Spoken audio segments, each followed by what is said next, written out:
Want to discover a new species? Tread where others haven't? Or simply leave behind the stresses of the modern world? These destinations are a good place to start. Sakha Republic. Russia's Sakha Republic, also known as Yakutia, is roughly the size of India. But India is home to more than 1.3 billion people, while Sakha's population is less than 1 million, around a third of whom live in the capital, Yakutsk. That means there's an awful lot of forest, steppe, and mountains waiting to be explored. The majority of the region's inhabitants are Yakuts, but other ethnic groups, such as Evenks and Tatars, can be found.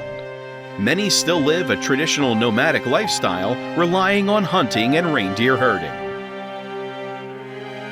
Vale do Javari. Think of uncharted wilderness and the Amazon quickly springs to mind. And this region, close to the border with Peru, is one of the least explored by global civilization at least. That's because Vale do Javari is one of the largest indigenous territories in Brazil and home to at least 14 uncontacted tribes, the greatest concentration in the world. To visit this corner of Brazil, you'll need to reach Manaus, a remarkable city of more than 2 million plonked in the middle of the jungle. From here, the most popular options for wildlife watching are cruises on small but smart riverboats up the Rio Negro, or trips further upriver to Trefe to stay at the Uacaré Floating Lodge. Across the border, Iquitos is the main base for excursions into the Peruvian Amazon. New Zealand. It's hardly off the map, with around 3.7 million making the journey to New Zealand in 2017, including 250,000 Britons. But New Zealand can lay claim to being the large major landmass to be settled, and therefore explored by humans. It wasn't until around 1300 that the first Polynesians settled in the islands that would later be called New Zealand. Dutch explorer Abel Tasman was the first European to see the country in 1642. Greenland. At 375,000 square miles, 4 times the size of the UK, Northeast Greenland National Park is the largest protected area on the planet, and entirely deserted.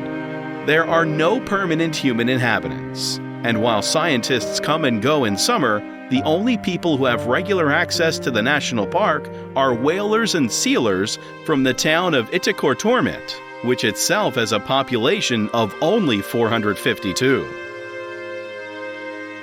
Hong Son Doong. Many miles of underground caverns are yet to be explored. Indeed, the subterranean record books are being rewritten on an almost annual basis, and some of the biggest caves on the planet were only discovered relatively recently. But Hong Son Doong in Vietnam, the largest known cave passage in the world by volume, which was found in 1990 and only fully explored in the last few years, can be seen by tourists. Only 1,000 visitors are allowed into the caves each year, with each tour taking 4 days and 3 nights and costing £2,245. The deep sea. We know more about the surface of Mars than we do the bottom of the ocean. So one could be forgiven for believing that trips to the depths are impossible for all but the luckiest of marine biologists. In fact, there are options for ordinary tourists.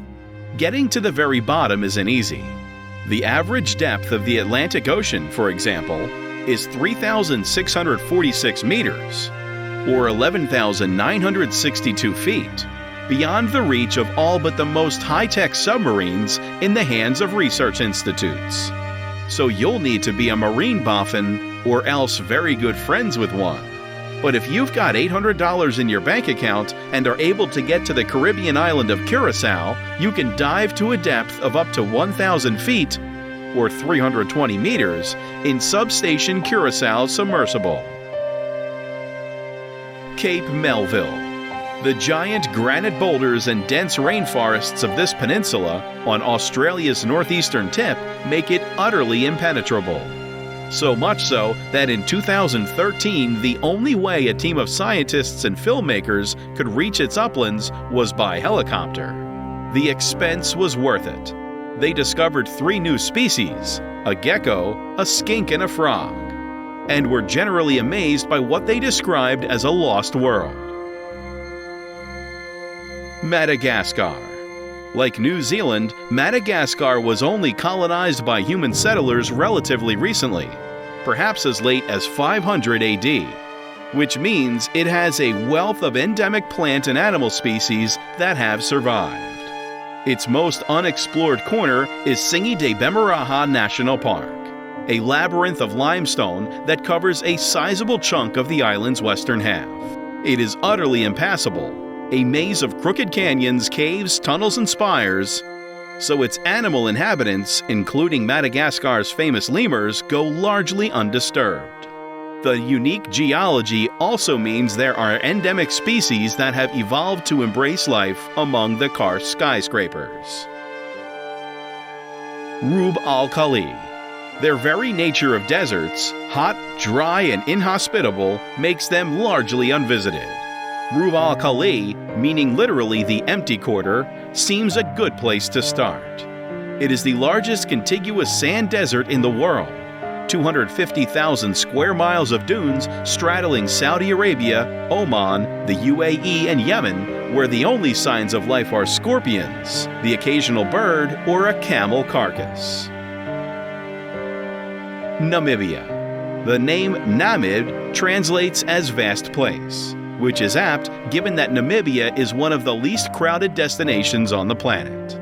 Only Greenland, the Falkland Islands, Mongolia, and Western Sahara, in that order, have fewer people per square kilometer. Most people opt to combine wildlife and landscape, and the best way to do it is by driving yourself, says Nigel Richardson. More adventurous destinations include, in the northwest, the bleakly beautiful, fog-bound Skeleton Coast, and the mountainous desertscapes of Damaraland, and the Kyaukaveld, home of the Himba people.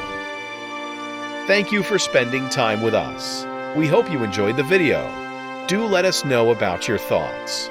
Before going, make sure to like and subscribe so that you never miss another video. Until then, goodbye.